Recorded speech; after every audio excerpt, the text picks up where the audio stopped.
I am still surprised कि 3 हफ्ते गुजरने के बावजूद अभी तक किसी ने रामायणा की इस डिटेल पे बात ही नहीं की। रामायणा के 2 टीजर आ चुके हैं और दोनों देखने के बाद मेरा ये नतीजा है कि Ramayana should have been directed by S S. Rajamouli. There are plenty of reasons जिसकी वजह से मेरा ये मानना है, जिसपे हम एक एक करके बात करेंगे। द फर्स्ट एंड फॉरमोस्ट जो कि मेरे हिसाब से रामायणा के लिए सबसे ज्यादा इंपॉर्टेंट है, इमोशनल बम्बार्डमेंट। देखो, हम सबको पता है, वी ऑल नो कि ये मूवी सिर्फ और सिर्फ वेस्टर्न ऑडियंस के लिए बनाई जा रही है, और अगर तुम्हारे लिए बात नहीं है तो नमित मल्होत्रा खुद कह चुके हैं कि मैंने ये मूवी वेस्टर्न ऑडियंस के लिए बनाई है। अगर वहां पे ये मूवी ना चली तो मेरे हिसाब से मूवी एक फेलियर है। ये जो 2 टीजर निकले हैं ना, या तो इन्होंने टीजर एडिट बहुत गंदा किया है, या इन्होंने मूवी ही ऐसी बनाई है कि इन्हें वो चीज समझ ही नहीं आई कि वेस्ट में काम क्या करता है। And that is why you should have hired S S. Rajamouli. At least teaser तो कट करवा लेते उनसे। The reason people fail to believe कि why RRR worked in western is not because कि उसमें कोई out of the world spectacle देखने को मिला था हमें, या उसके अंदर में ग्राउंड ब्रेकिंग विजुअल इफेक्ट्स देखने को मिले थे। It was the confidence of film makers. और उसकी सबसे प्यारी मिसाल मूवी का इंटरवल है। मूवी के इंटरवल में जब जूनियर NTR का कैरेक्टर वो पूरे जानवरों के साथ आता है, और उससे आगे जो होता है वो ऑन पेपर तो काफी पचकाना लगता है, लेकिन वो क्यों वर्क करता है? वो इसलिए नहीं वर्क करता क्योंकि जूनियर NTR की स्क्रीन प्रेजेंस बहुत बड़ी है, या एस.एस. राजामौली ने पता नहीं क्या शेर से डायलॉग बुलवाए हैं, या हिरन ने आके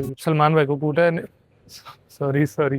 Yeah. The reason why that interval block worked was because of their confidence. S S. Rajamouli की खासियत ये है कि वो इतनी ज्यादा ओवर द टॉप चीजें करने के बावजूद वो इन सबको इतनी ऑथेंटिसिटी, इतनी ज्यादा सिंसियरिटी के साथ दिखाते हैं कि यू टेक इट सीरियसली। हाथ खड़ा करो, किसमें हिम्मत है कि वो मक्खी पे एक मूवी बना सकता है? नहीं, एस.एस. राजामौली तुम हाथ नीचे करो, तुमसे नहीं पूछ रहा। तो यही चीज है जो कि उन्हें डिफरेंट बनाती है कि कोई भी नहीं और होता जो ये कर सकता है, but he can do that, he will do that with as much authenticity, as much work if we put in the movie like Bahubali. So the reason why RRR worked in Western was because of the emotional bombardment. उन्होंने इस तरह के emotional moments कभी experience नहीं किए हुए। रामचरण का वो एम एंड शूट वाला जो सीन था, उस तरह का सीन वेस्टर्न ऑडियंस ने कभी नहीं देखा होगा। वो इतना कमाल सीन था, वो उसको लेके आता है पूरी भीड़ में से, वो पत्थर मारता है जो, और जो रिएक्शन उस पुलिस वाले का होता है वही रिएक्शन ऑडियंस का भी था। तो यही चीज है कि वेस्ट में RRR वर्क इसलिए की क्योंकि उन्होंने इस तरह के इमोशनल हाई पॉइंट्स, इस तरह की emotionally rich story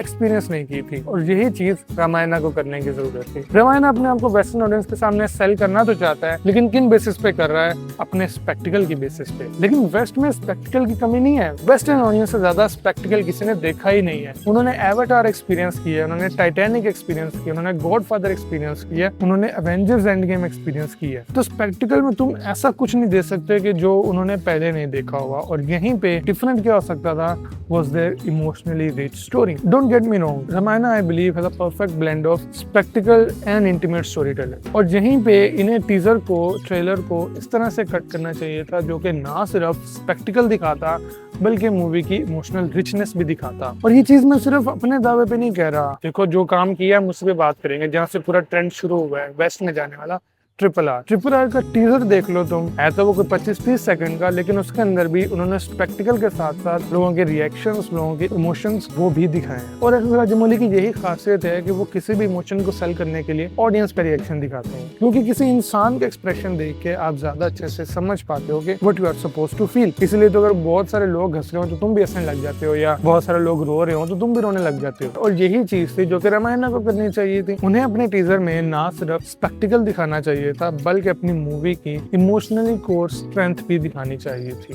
and that's why I believe Ramayana should have been directed by S S. Rajamouli. मैं बहुत एक्साइटेड हूँ कि जो इन्होंने वाराणसी के बाद मेरे ख्याल से रामायणा भी काम करना है, तो मैं देखना चाहता हूँ कि भाई राजामौली किस तरह से बनाते हैं। I really want to see what it does, क्योंकि फिर ही मेरी थ्योरी भी सच्ची निकलेगी और हमें एक डिफरेंस भी देखने को मिलेगा कि what is the approach, how Rajamouli treat this story. Thanks for watching this video. I will see you in the next one. Good bye.